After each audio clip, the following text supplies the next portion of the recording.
కథాభారతి శ్రోతలకు స్వాగతం. ఈ వారం నవలా హృదయంలో సీనియర్ రచయిత శ్రీ వి రాజా రామ్మోహన్ రావు గారు పరిచయం చేసిన నవల దేవరాజు వెంకటకృష్ణారావు గారి వాడే వీడు.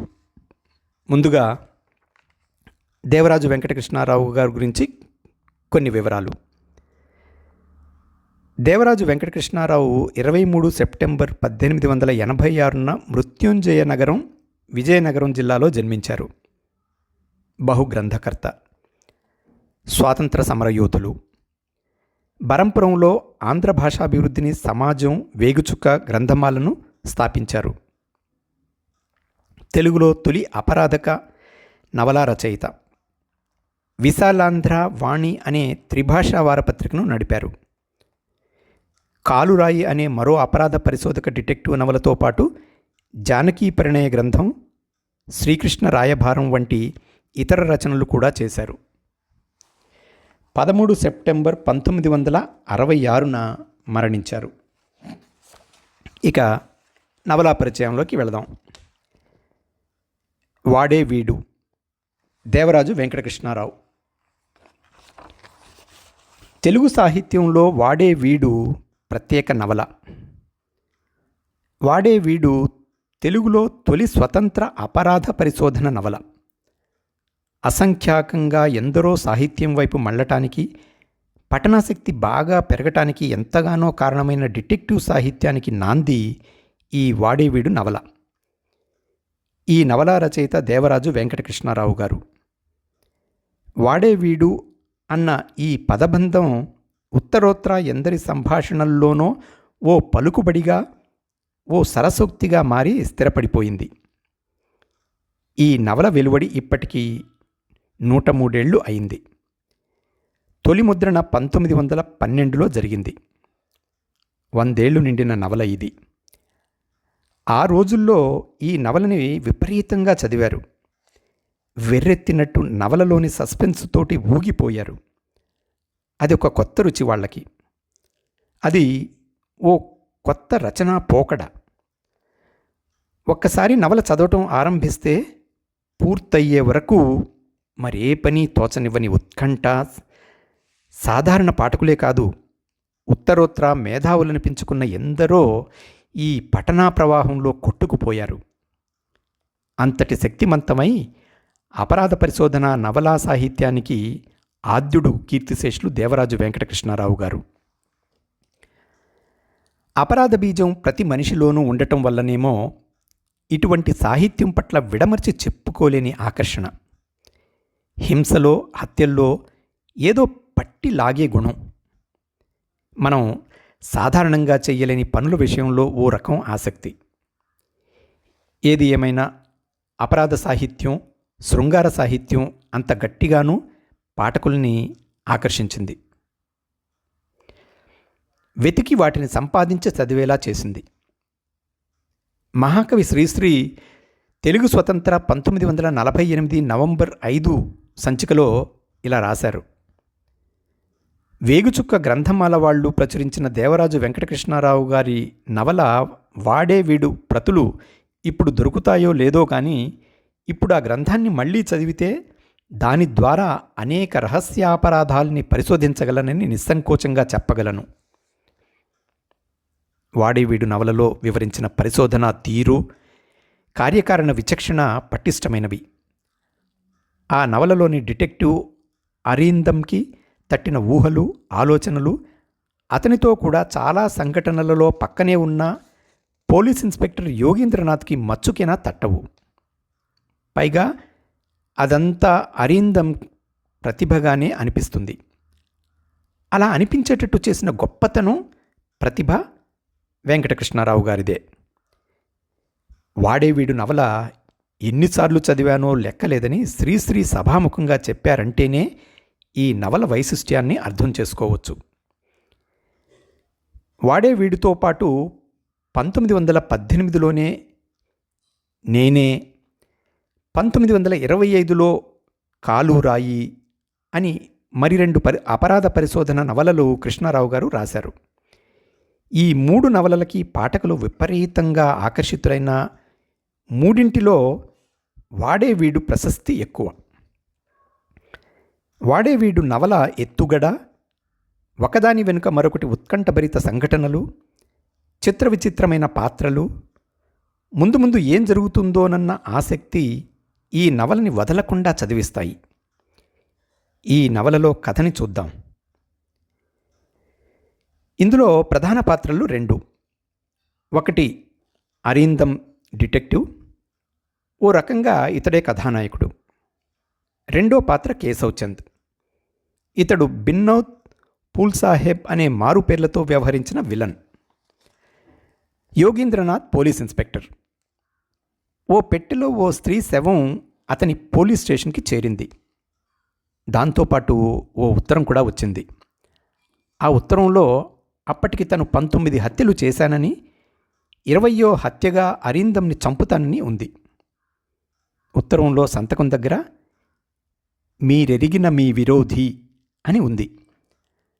చక్కని సౌందర్యవతి అయిన అమ్మాయిని నిర్దాక్షిణ్యంగా హత్య చేయటం, ఆ శవాన్ని నిర్భయంగా పోలీస్ స్టేషన్కు పంపడం, ప్రఖ్యాత డిటెక్టివ్ అరీందంని చంపుతానని హెచ్చరించడంతో ఈ నవల ఆరంభం. ఇంత జరిగినా ఏమాత్రం బెదరక అరీందం ఆ పెట్టెలో లభించిన ఆధారాలతోనే విలన్ రూపురేఖల్ని అంచనా వేస్తాడు. అలహాబాదు పట్టణంలోని ఓ బీద బ్రాహ్మణుని కొడుకు బిన్నౌత్ లాల్ చటోపాధ్యాయ.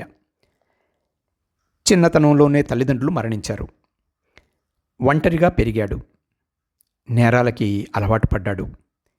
హింస, మోసం, హత్యలు వృత్తిలా అలవాటయ్యాయి.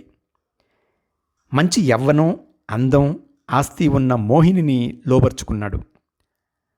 ఆమె తండ్రిని, పినతండ్రిని, మామను, అన్నను హత్య చేశాడు.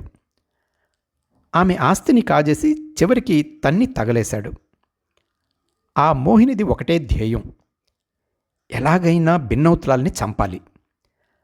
అవకాశం కోసం వెతుకుతూ అతని వెన్నంటే తిరుగుతోంది. పగపట్టిన తాచు మోహిని. మోసాలు చేస్తూ జనాన్ని వంచిస్తూ తిరుగుతున్న బిన్నౌత్లాల్ పేరు మార్చుకుని కేశవ్ చంద్గా వ్యవహరిస్తున్నాడు. ఓ పని చేస్తే 20,000 రూపాయలు ఇస్తానని ఓ పెద్ద మనిషి చెప్పాడు.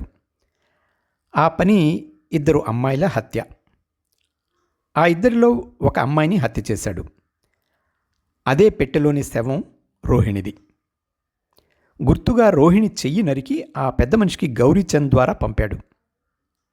సగం పని అయ్యింది కాబట్టి 10,000 తెమ్మన్నాడు. మొత్తం పని పూర్తయితే కానీ ఆ పెద్ద మనిషి డబ్బు ఇవ్వనన్నాడు. హత్య చేయాల్సిన రెండో అమ్మాయి రేవతి, రోహిణి సోదరి. రేవతిని కేశవ్ ఓ పాడుపడ్డ బంగ్లాలో బంధించాడు. అసమాన సౌందర్యవతి. ఆమెని దక్కించుకోవాలని కేశవ్ కోరిక. కానీ మోహిని ఆ బంగ్లాకి వచ్చి రేవతిని తప్పించింది. రేవతి, రోహిణి ఓ జమీందారీకి వారసులు. వారు అంతమైతే ఆ జమీందారీ గోపాల్దాస్కి దక్కుతుంది. ఊళ్ళో గోపాల్దాస్ పెద్ద మనిషి. లోపల కపటం ఉన్నా పైకి గొప్ప దైవభక్తుడు. ఆ పరిసరాల్లో విలన్ బిన్నౌత్ వైద్యుడిగా పూల్ సాహెబ్ పేరుతో మరో అవతారం ఎత్తాడు. లోకనాథపురంలో ధనవంతుడు తమిజుద్దీన్. అతని కూతురు గుల్సుమ్.